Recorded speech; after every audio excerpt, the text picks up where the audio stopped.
BNP chairperson ও সাবেক প্রধানমন্ত্রী বেগম খালেদা জিয়া রোগমুক্তি কামনা ও তার সুস্থতা প্রকাশ করে নোয়াখালী জেলা ছাত্র দলের উদ্যোগে শীত বস্ত্র বিতরণ কর্মসূচি অনুষ্ঠিত হয়েছে। দুরারোগ্য মরণব্যাধি ক্যান্সারকে জয় করে ৪৫তম বিসিএস ক্যাডার হয়েছেন প্রিয়াঙ্কা রায়।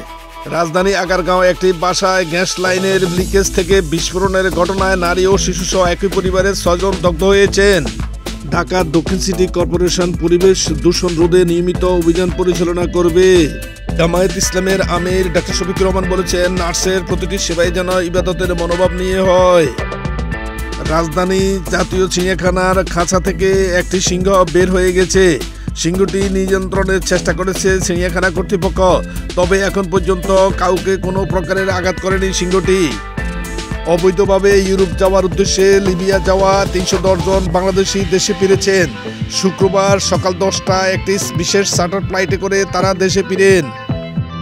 শীতকালের ভরা মৌসুমে সবজির দাম তুলনামূলকভাবে কম থাকার কথা, কারণ এই সময় ফুলকপি, সিম, লাউ, মূলা, টমেটো সহ প্রচুর পরিমাণ সবজির বাজারে ভরপুর।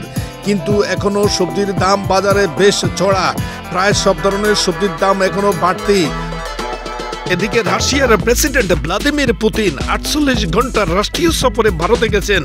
গতকাল শুক্রবার তার সম্মানে রাষ্ট্রপতি ভবনে বিশাল নৈশভোজের আয়োজন করেছে নয়াদিল্লি।